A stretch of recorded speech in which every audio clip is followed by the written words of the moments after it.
Hello everybody out there, Chris and Mike here, and welcome back to another Dark Avenger Comic Book review. But we're not in our normal recording spot. Nope. We're not even in our abnormal recording spot. The recording spot that we haven't been in for about a year now, which is weird. We gotta get back. Yeah, we gotta get back to that spot for one recording episode at least. We'll see in the coming year. Yeah. But anyway, this is ironic.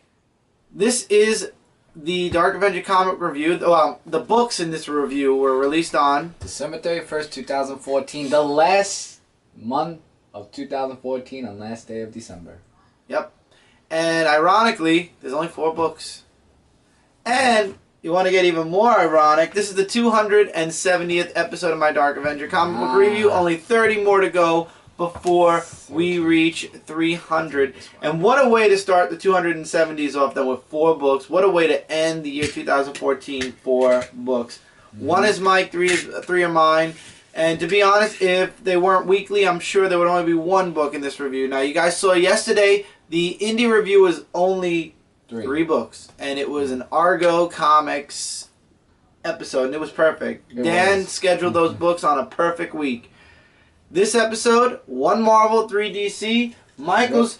And the only reason Michael has this book is because it's a #1, and I said, Mike, you might as well try it because it's nothing for you this week. Yep, and that would be S.H.I.E.L.D. issue #1. This is the variant edition with Spider-Man. Of course, every time Marvel releases a #1, there's like 300 different covers. This was the same cover price. Yeah. I'm satisfied with just the Spider-Man one. So, basically, it's the origin story of Phil Coulson, how he became, the person who knows about superheroes and everything, and I love the artwork. Here's like right here. And what this book is about is we get introduced to a new villain when he calls a meeting of Abu Masan, who is the leader of a terrorist group. And they want to go after him.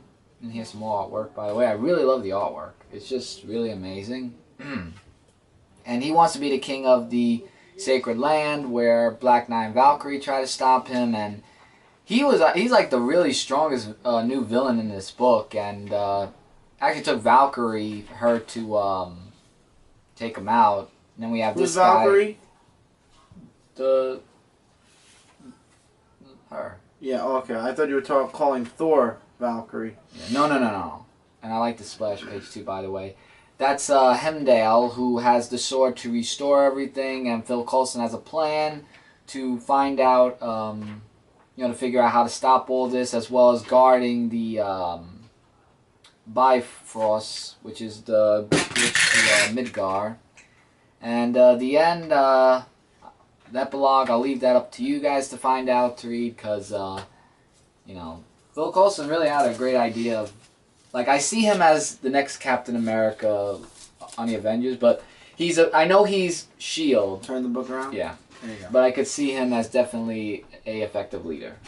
And I'm definitely going to come back for more issues to find out what more. I'm glad I took a chance. I wasn't even going to bother getting this, but it's by Mark Waid. Mark Waid, he's really great. That's why I told you to give it a shot. Yeah, Mark Waid. All right, so we're done with Marvel. That's literally all Marvel had, and we're going into DC, and DC only has the weeklies, so this is going to be a really short review too. Batman Eternal 39. I did not like the very, very, very sketchy artwork in this book. It's very dark, very sketchy, very. I mean, here you go. There's some proof right here. So Batman finally goes after the Riddler in this book. Some other stuff happens with the Arkhamites. To be honest, the artwork kind of took me away from the book a little bit. And also we find out that it's not the Riddler who's behind everything. The Riddler just figured out who is behind everything. And he actually tells Batman, you're getting old, or you're too exhausted, you're half mad, and you're barely thinking anymore. You need to start really thinking, and until you're back to 100%, you're no challenge for me, and I will wait till you're back to your old self before I wreak my revenge on you. And he sort of escapes. We get kind of a little bit of a glimmer of possibility to who's behind a few of the things going on at the end of the issue, but I don't know. I mean, Batman only has 12 more issues to go. Eternal only has 12 more weeks to go. I'm going to stick with it to the end, but I mean, bad, really, really bad stuff would have to happen in order for me to drop this book at this point, especially dedicating myself for, I mean, I did already pre-order issue 40. To dedicate myself for 40 issues and then to drop it with only 12 issues to go, I'm going to stick with it. I'm going to hold tight. This is issue 39, though, so there's technically 13 more to go. But it's funny how they stop at 52. Yeah, I can't drop it just yet. I'm going to hold tight to it for a little bit. Futures End 35, straightforward. It's the same stuff that we were getting in the previous issue. We have Firestorm versus Dr. Polaris. It ends because Tim gets involved, and to save him, what's her name? I keep forgetting her name. Her name just keeps... Madison. Basically blows Polaris's costume, because Dr. Polaris, remember, he's all electricity now. He's not really... The suit is just like something that's keeping him encased, so to speak. So she destroys the suit, saves Tim, and then runs off. There's some really good stuff with 50 Sue in here, and oh god, Lana Lang from Earth 2. You know, I gotta say, Lana Lang from Earth 2 reminds me a whole lot of Lana Lang pre-New 52. So that's definitely something. I feel bad that, you know, all this crap is going on with the New 52, where where Earth 2 is combined with Earth 1. You know, after whatever's going on. So it's like a mixed combination. So it's kind of crazy. And Frankenstein is dying. Adam tries to find a way to save him. Shade is taken down. Black Adam's gone. And then the ending is all about the Batman Joker composite looking for Batman Beyond, and I'm gonna leave it at that. But the ending definitely is looking very, very interesting. It looks interesting, actually. So, and yes, the kiss does happen in this issue because Terry ends up saving Plastique. But still, I gotta say that. If Futures End and World's End wasn't leading to Convergence at this point, I think I'd be picking and choosing. I probably would end up... I don't want to say I'd end up dropping any of these weeklies, but if they didn't all have an end game in mind, I probably wouldn't be getting some of them anymore. I don't know. Guys, I was going to ask this. I'll probably will at some point, maybe on another episode of It's a Podcast. There will be an announcement, by the way, at the end after this video about things going on my channel.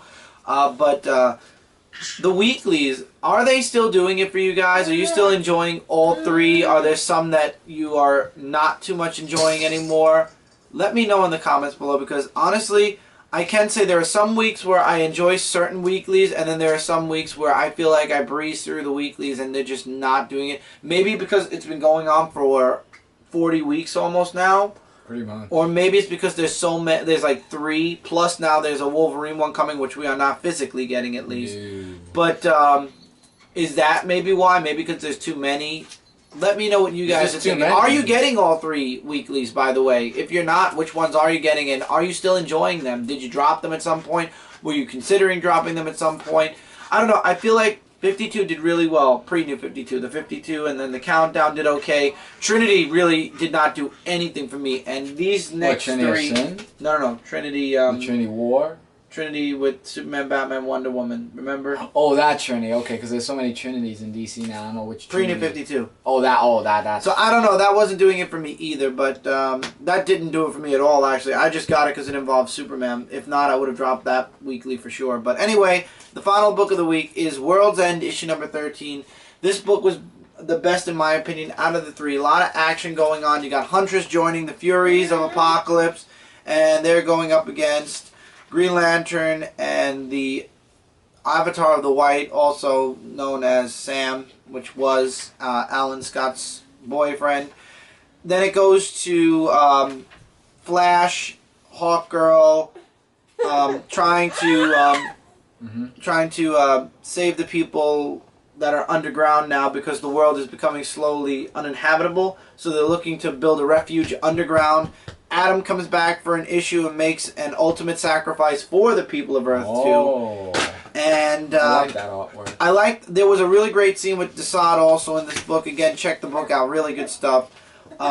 Sloane Also, there's something going on with Sloan. We're going to, I guess, see more of that develop in the issues to come. Ooh. Khan is going after Dark Side. And again, I don't want to mention what happened with Adam, but like I said, Adam makes the ultimate sacrifice for the people on Earth 2. Now that's something. Again, this week with the weeklies feels like a quick read for me. This was a pretty good book.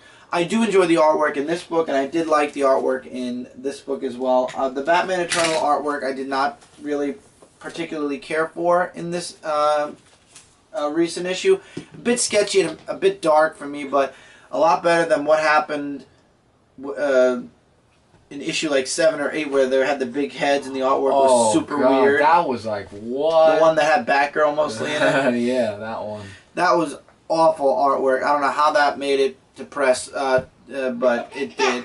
Anyway, yep. That's it. That's all we have this week for the big 2. That's all that really came out, honestly. And the end minus 1 of and 2. our 2014 comic run. Now we head straight. And we're all caught up. Right.